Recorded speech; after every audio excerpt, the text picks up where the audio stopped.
Dave knows how. Okay, so we're over here at the workbench, and what we did, we went to the metal place that sells steel. One of my favorite places, Richmond Steel. And the reason why they're one of my favorite places is it doesn't matter as small a project as I do, because I don't do large projects. I only do small one-off projects that don't consist of a lot of money. They never not have time for me. They always make time for me, and that just means a lot to me. And I get good, solid professional help over there and guidance.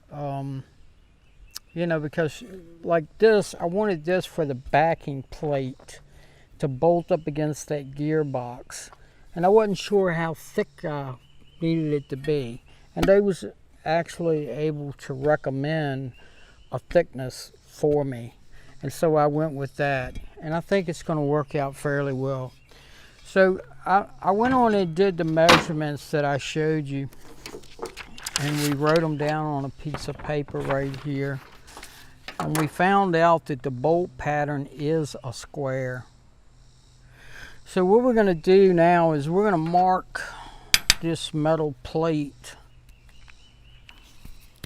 with a black Sharpie. I got a big wide black Sharpie, and if you've watched any of my videos where I'm fabricating something, you'll know that I really enjoy using these fat markers for marking my layout lines. So we're just going to come down from the corner and go to the corner, and we're going to mark that line, and then we're going to go over here to this corner, and we're not right on the corner, we're actually a little bit off the corner to give us some room, and we're marking straight down so we get a nice wide line that straddles the corner.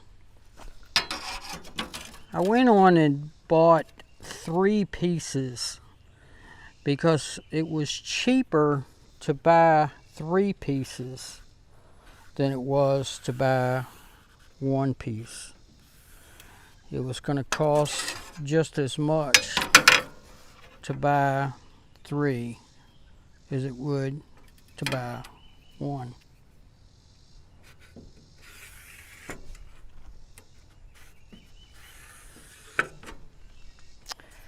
And we'll go ahead and mark the 3rd one.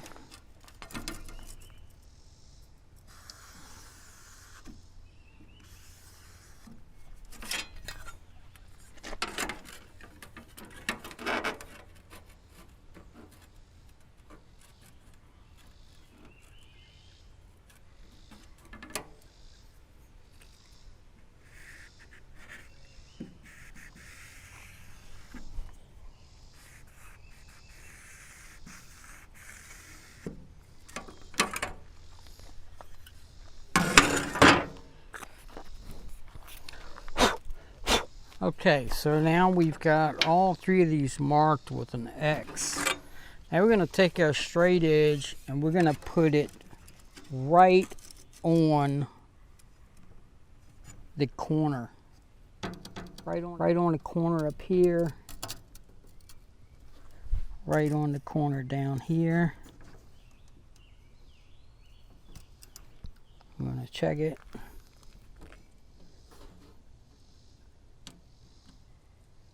And that looks pretty good. I'm going to take our scribe and mark it. I want to check it. Actually, could have made that a little darker.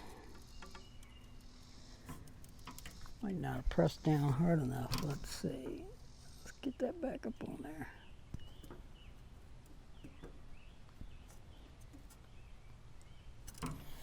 Okay.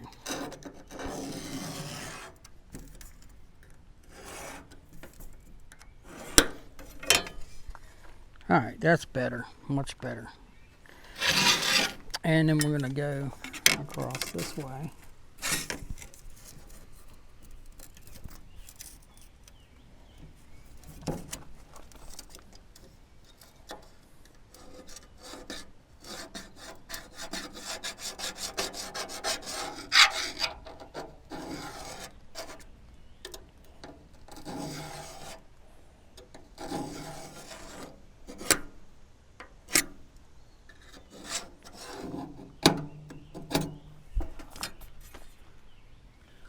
Just like that.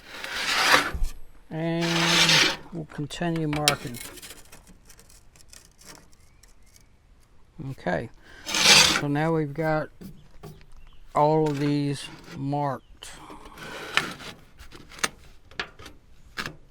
Now we're going to get a punch and we're going to punch a hole, or starter hole, center punch the centers of where these X's cross, and that's going to be our hole. It's going to go down through the middle, which is the large diameter of the shaft, and that is 1 inch 375 thousandths is what that hole is going to end up being. So let's get a ball peen hammer and a center punch or a transfer punch and make a center mark on each one of those.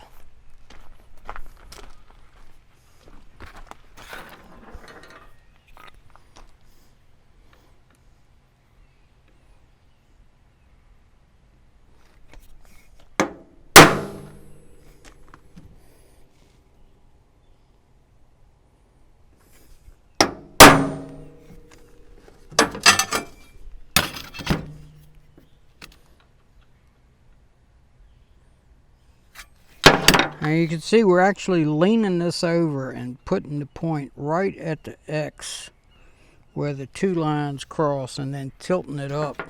Hold it there. We want to hit it just one time firm, and that should put it right on the line. In the event that it's off the line a little bit and you need to be really precise, and this is off just a little bit, it's actually favoring this side of this line, we can come back in here, tilt it on there, and instead of putting it straight up in the air, we're just going to hold it on a slight tilt and hit it one time more, and that should scooch it over just a little bit. Hopefully you can see that now. We actually scooched that indentation over just a little bit, you know, just enough to get it right perfectly in line. This probably doesn't need to be that precise, but you know, hey, it is what it is. So now go ahead and get the calculator out. Sometimes I have brain dysfunction and things just don't quite work out right. So we're going to use a calculator. Okay, so we've got our lines laid out on this. We've got our reference point in the middle. And when we went over there, when we was over there earlier, and we measured where these bolts went in at, we measured from here to here, and then from here to here, so that we could see if these were equally spaced out in a square, and they both measured the same. So we're going to go back over there now, and we're going to measure on a diagonal. We're going to measure from the outside of here to the outside of here. And then we're going to measure from the outside of here to the outside of here, so that we can lay those measurements out on this cross section that we've marked here. So let's pop over there and take those measurements. we'll write them down.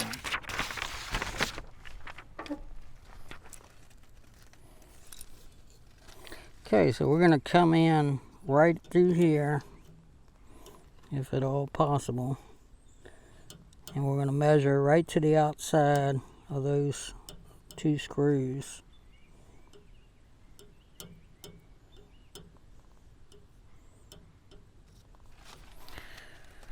And we are measuring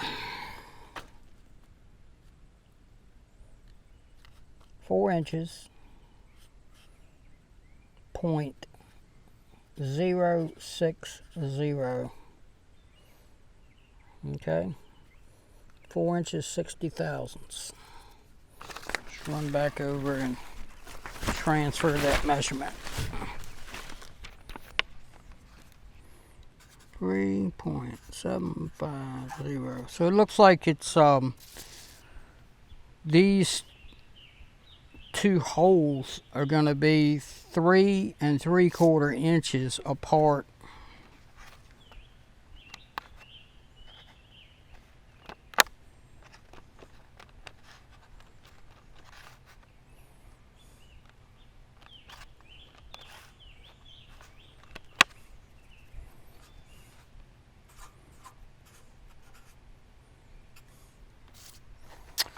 Okay, so that's 1.875. Let's see, let's make sure we're zeroed. 1. There we're at 875. We're going to lock this down. I'm going to go to the center with this edge and line this edge up with the line that goes this way, and we're going to mark that measurement right here.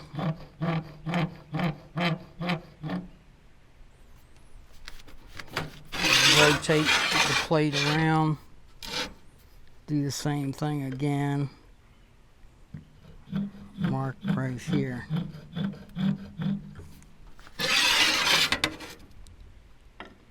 Same thing.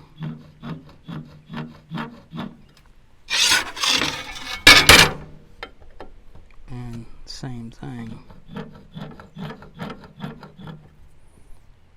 Okay, so we're going to go ahead and do that on all the rest of these plates. Okay. And now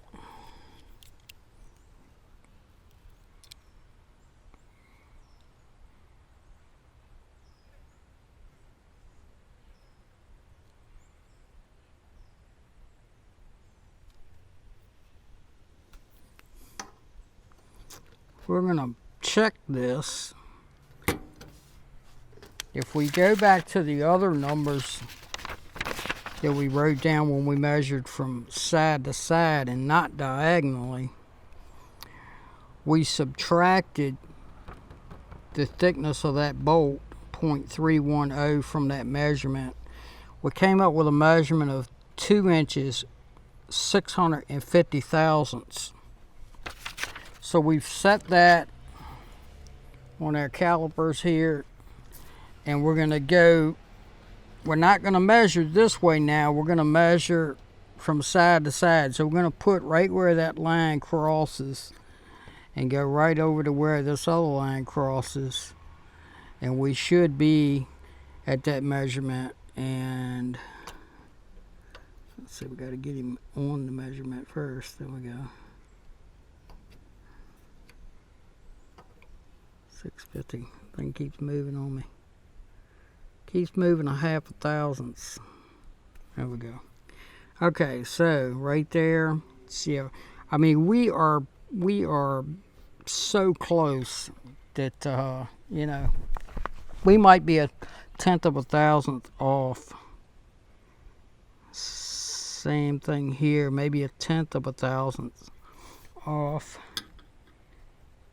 And same thing here. Okay, so that looks pretty good. So we're going to go ahead and start center punching these.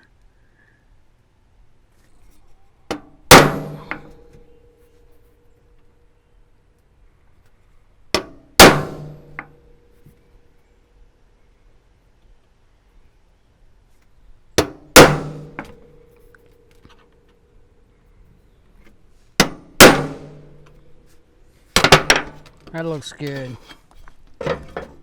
We're gonna go ahead and do all three. All right, so we got our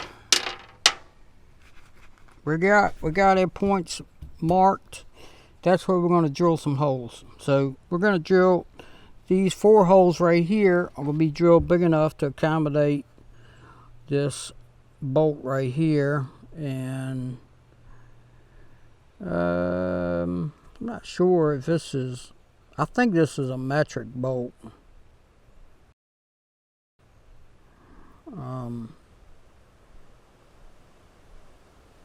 It's close to 5/16, but I'm thinking it's a metric pitch bolt because it's 2 course of thread. This is a 5/16 18 nut, and it wants to go up on there. And I think 5/16 comes in a 5/16 18 and a 5/16 24 are the common threads that it comes in. And a 24 would be much finer thread than this. So I'm leaning towards this being a metric thread. Now I don't have anything to check the thread pitch on this. I don't have any metric thread pitch gauge. So what I'm going to do is I'm going to run this up to Lowe's or Home Depot, and in those big box stores they have a place in the hardware aisle where you can screw fit these into a chart on a wall, and it'll tell you if it's, you know, what size it is and that type of thing. So that's what I'm going to do to find out what size this is. The hole that we drill here doesn't have to be precisely this size. In fact, we need to make it a little bit oversized, just in case we're a little bit off center when we actually drill this hole. We need to be able to hit that hole on that box. So a little oversized is what we need to do. So we're going to get a drill bit a little oversized this and drill these 4 holes and drill the center hole as well. Let's see if we can locate a bit. Don't forget to rate, comment, and subscribe. Thanks for watching.